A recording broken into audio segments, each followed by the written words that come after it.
suka maupun duka itu yang membentuk saya menjadi pribadi yang sekarang. Mengenai yang kita jalani ini kan teknis sih, ada yang perlu diperbaiki, ada yang perlu dirubah, itu semuanya sangat bisa apa ya, dicari solusinya, semua pasti ada. Hanya butuh proses, tergantung seberapa kuat mimpi kita gitu.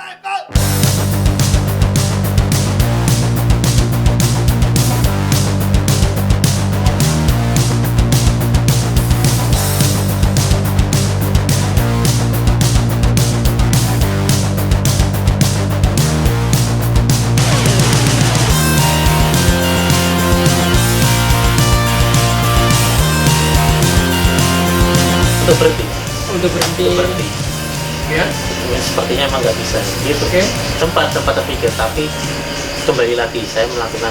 Saya kalau melihat orang tua saya jadi ingat lagi kenapa saya melakukan hal ini kan. Jadi artinya ya saya ini harus tetap berjalan. Apa yang masih bisa diupayakan, saya juga disemangati oleh ibu saya sendiri. Jadi ya, meskipun ini yang menarik, pada saat saya masuk ke usaha ini tidak ada saudara itu yang mendukung saya, nggak ada. Kenapa? Karena mereka merasa ini bukan urusan saya.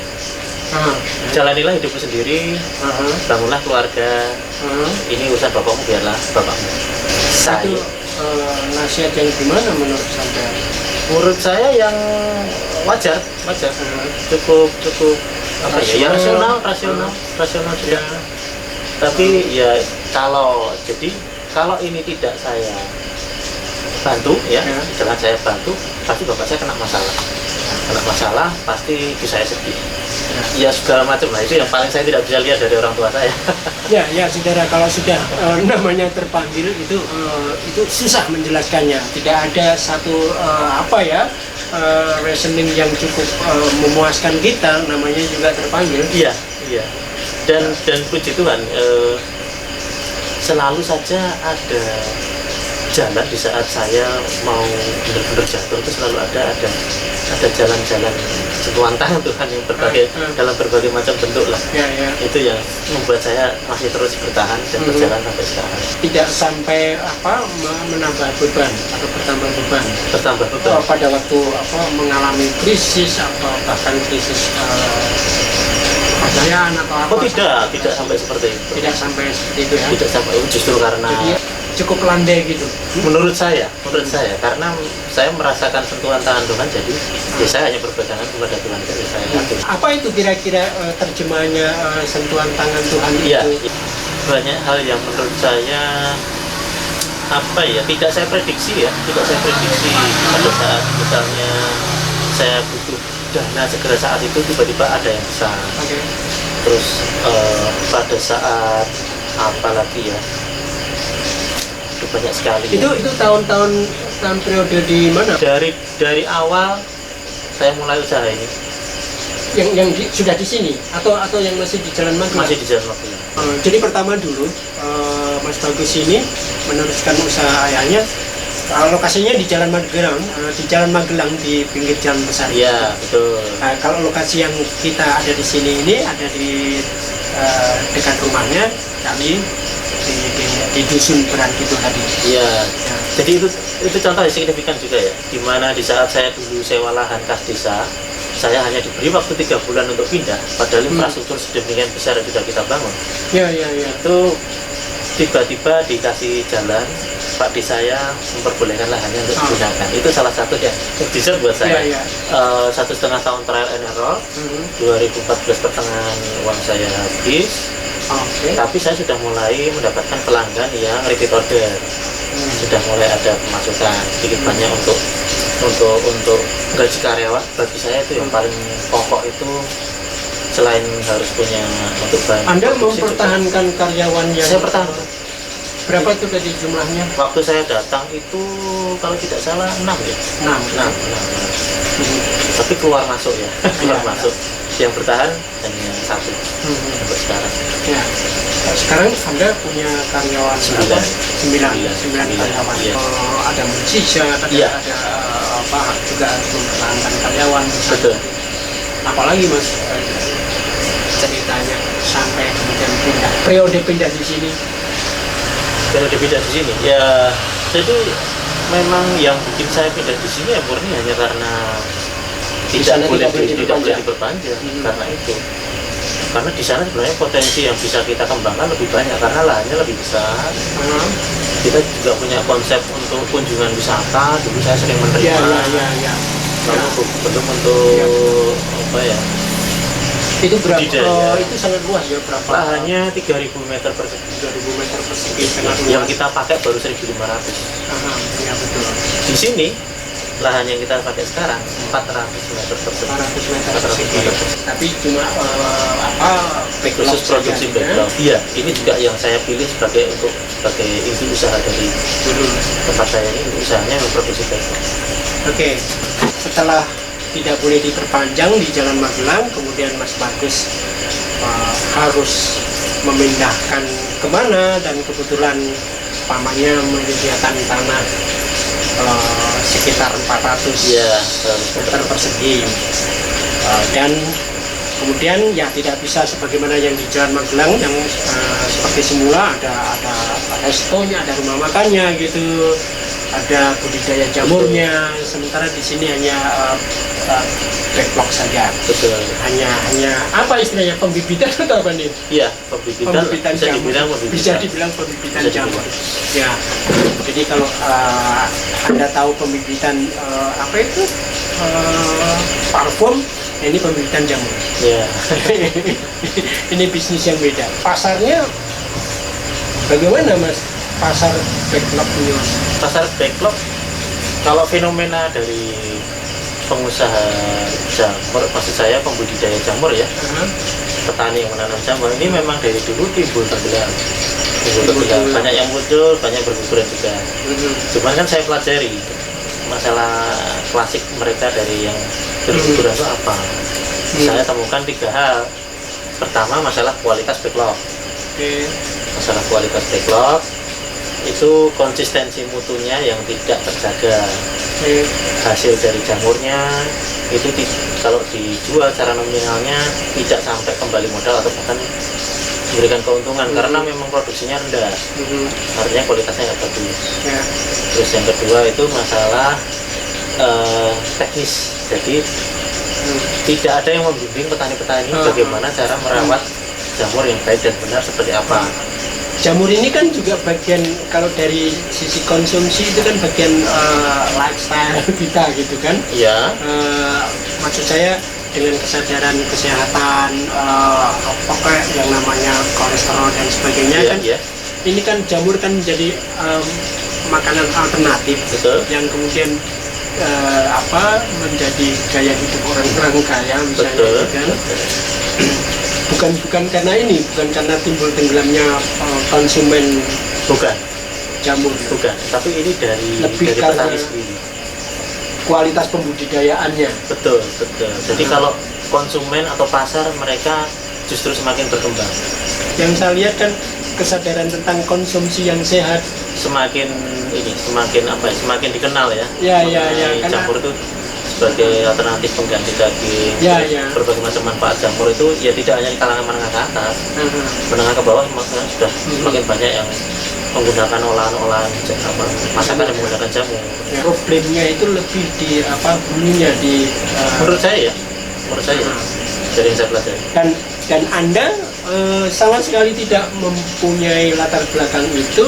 Anda memakai apa saja yang bisa didapatkan, referensi dari baca-baca, trial and error, learning by doing, dan kemudian juga melakukan apa saja penelitian dan seterusnya, studi banding dan macam-macam. Tidak ada studi banding, saya hanya mempelajari dari komposisi yang saya gunakan, teknik persiapan bahan, itu nanti outputnya seperti apa kalau sudah jadi jamur. Saya ngamati seperti itu saja. Itu yang disebut periode trial and error. Iya. Itu periode yang mati-matian gitu ya. Betul, karena di situ boleh dibilang kan tidak menghasilkan ya, periode yang sama sekali tidak menghasilkan. Kalau kita ngomong tentang kompetitor dan sebagainya, itu bagaimana? Kompetitor ya, kalau menurut saya sangat terpacu ya, termotivasi kalau saya dengan kompetitor. Bagaimana caranya saya sebagai pemain baru ini bisa bersaing dengan pemain-pemain lama. Itu dengan cara yang fair ya. kita adu kualitas dari backlognya. Dari proses trial and error, terus kemudian apa yang terjadi kemudian dari proses itu? Jadi setelah saya menemukan komposisi yang pas, hasilnya juga sesuai target, petani juga merasa puas dengan hasilnya, ya saya mulai sedikit demi sedikit saya membangun pelanggan-pelanggan petani-petani saya. Semakin banyak, semakin berkembang, dari yang kecil semakin besar, dari mulut ke mulut berkembang sampai saya akhirnya sekarang kewalahan dengan permintaan kayak gitu. Ke mana saja petani? Kalau dulu saya sampai Bojonegoro, terus Kuningan, itu Kuningan Cirebon. Iya, Kuningan Cirebon itu. Terus ya kalau di Jogja sih DIY ya. Jawa Tengah ya Klaten, Cilacap. Kalau dilihat dari pelanggannya yang Jawa-Jawa itu dari mana mereka tahu? Dulu kan kayaknya internet belum begitu, tapi memang sudah punya website gitu. Oh, sudah punya website. 2010 sudah punya website. Dari sejak awal itu dari bapak saya. Dari bapak itu sudah punya website dan aktif. Tidak aktif. Karena banyak sekali website dulu itu yang datanya sama sekali nggak pernah berubah. Betul, nggak pernah berubah. Ya. Tapi itu kemudian dihidupkan lagi, dikelola gitu sudah. Tidak juga. Jadi seiring berjalannya waktu saya lebih banyak mendapatkan pelanggan menurut saya dari mulut ke mulut. Dari mulut ke mulut. Di situ ya untuk pelanggan yang di luar DIY sampai sekarang sih yang bertahan hanya sedikit ya. Mas, Anda tadi bilang kewalahan. Ya. Apa nih volume produksinya, gimana ngitungnya? Tiap hari misalnya Anda bisa katakanlah memproduksi ini berapa biji, berapa buah? Atau backlog ya? Berapa backlog? Iya, saya produksi sekarang itu 1.300 per hari. 1.300 per hari? Ya, dengan pengiriman kita itu 1.000 per hari. 1.000 per hari? Ya, pengiriman kita 1.000 per hari. Nah, kemudian akumulasi yang 300? Iya, dengan 300 itu biasanya nanti setelah terkumpul 1.000 itu ada satu hari yang kita pengiriman sampai 2 kali ada. Ya itu. Terus juga untuk mengantisipasi kalau misalnya pas libur atau bagaimana supaya produksi kita tetap ada. Ya jadi dengan kapasitas kita sekarang itu kalau orang pesan itu antrinya ya 1 bulan paling cepat. Kenapa? Karena pelanggan yang lama dulu kita masih terus pesan dalam 1 minggu itu. Kalau sekarang itu sudah ada 3 pelanggan saya yang rutin setiap minggu dikirim. Seminggu sekali itu selalu harus dikirim dalam 1 minggu. Jadi saya tinggal punya sisa 3 hari untuk pelanggan saya yang sekian banyak. Nah jadi itu saya mulai kewalahan di situ. Jadi dengan 9 karyawan setiap hari memproduksi 1.300 backlog dan tiap hari itu kira-kira terserap 1.000. Iya. Terus nanti ada sisa itu juga nanti bisa hanya kita kirim. Ya. Mengantisipasi beberapa hal, apakah libur dan sebagainya. Iya, karyawan masuk tuh. Itu rutinnya, Mas. Rutin. Iya. Artinya ini juga tidak punya hari libur, kan? Ada hari libur ya. Hari Minggu libur, hari-hari besar keagamaan. Makanya tadi juga ada antisipasi tadi ya. Iya. Sisa itu. Iya. Itu sudah sangat kewalahan. Sudah sangat kewalahan. Karena kaitannya memang dengan pola kerja yang saya terapkan itu memang makanya maksimal kita terpaksa ada yang inden tadi. Betul. Yang inden. Indennya berapa lama? Pernah paling lama itu ya 2 bulan ya. 2 bulan. Ya, tapi tetap mau nunggu loh. Itu artinya memang dia merasa merasa cocok atau merasa sangat ingin. Oke, pertanyaan saya, berapa harga satu full backlog ini? Iya. Kalau untuk tahun ini 2.300. 2.300. Ya. Oke, catat saudara-saudara dengan tingkat produksi sekian, kemudian pembelian sekian, harga satu backlog ini 2.300. sebelum Senin belum naik. Jadi silakan hitung sendiri nanti ya. Ya. Kira-kira. Ya.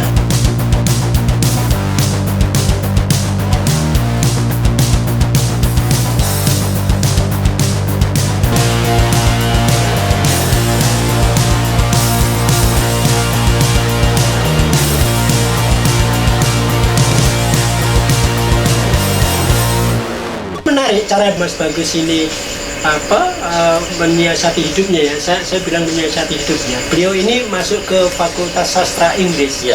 lebih karena ingin memahami bahasanya, Betul. bahasa Inggris. Betul. Dan Anda tahu manfaatnya.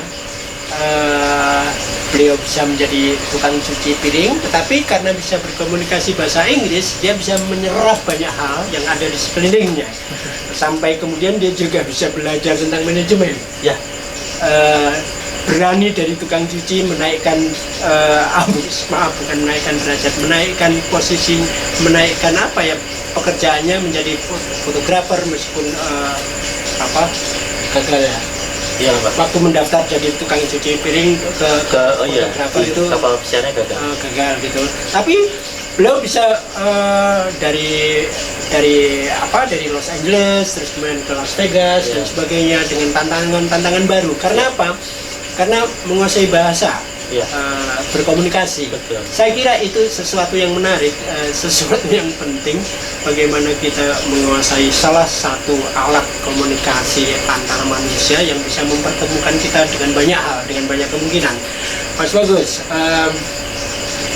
dari hal itu, Mas, apa yang bisa Anda renungkan mengenai perjalanan hidup? Yang bisa saya renungkan, Anda itu sama sekali tidak punya gambaran untuk mengurusi kayak gini. Anda itu impiannya itu mengumpulkan duit itu untuk membeli franchise Indomaret. Iya. Membeli franchise Indomaret terus kemudian ngurusin begini, saudara. Iya. Tapi tadi Poltek Lock itu 2.300. Iya. Ya, apa nih renungan dari apa ya, zigzag atau apa ya, roller coaster kehidupan, karena beliau menghadapi kenyataan bahwa orang tuanya, bapaknya itu mengalami satu beban yang luar biasa, yang nilainya sangat tinggi. Dan oleh saudara-saudaranya sudah diingatkan itu bukan urusanmu. Iya. Silakan. Ya jelas saya sangat bersyukur sekali dengan semua hal yang saya alami proses itu, baik suka maupun duka, itu yang membentuk saya menjadi pribadi yang sekarang seperti ini. Saya merasa sangat bersyukur dan saya tidak pernah merasa menyesal mengambil keputusan dulu waktu awal, dan walaupun waktu bisa terulang saya juga tidak ingin merubah apapun. Dengan semua yang sudah saya dapat sekarang, sangat bersyukur sekali dengan berkat anugerah dari Tuhan ini ya. Jadi memang dari dulu saya merasa tujuan saya untuk berkarir atau tujuan hidup mungkin ya, saya merasa ini saya tujukan untuk orang-orang yang saya sayangi ya, terutama lingkaran paling dekat. Waktu saya belum menikah ya untuk kedua orang tua saya. Setelah saya sudah menikah ya ini untuk istri dan anak saya, untuk anak-anak saya gitu. Jadi yang memotivasi saya untuk terus bergerak, untuk terus maju, pantang menyerah, itu ya keluarga gitu. Jadi mengenai yang kita jalani ini kan teknis sebenarnya menurut saya ya. Semua bisa dipelajari, semua bisa dianalisa, ada yang perlu diperbaiki, ada yang perlu dirubah, itu semuanya sangat bisa dicari solusinya, semua pasti ada. Hanya butuh proses, tergantung seberapa besar kita punya punya motivasi atau punya seberapa kuat mimpi kita.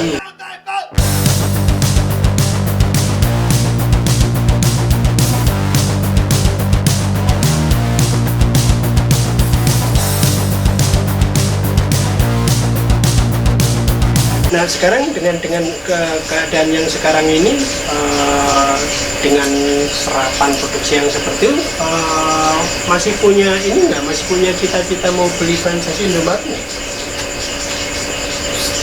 Untuk saat ini tidak ya. Saya Tidak. justru ingin mengembangkan produksi saya supaya lebih besar lagi. Nah, Itu pasti.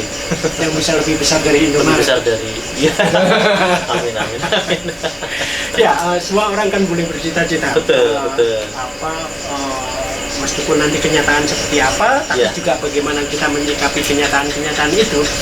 Karena kita tidak boleh mengotot dengan sesuatu yang dalam beberapa hal juga menurut kita tidak rasional. Meskipun menurut orang lain mungkin itu rasional dan seterusnya dan sebagainya. Yang paling penting jadinya apa nih? Keyakinan diri sampai sendiri.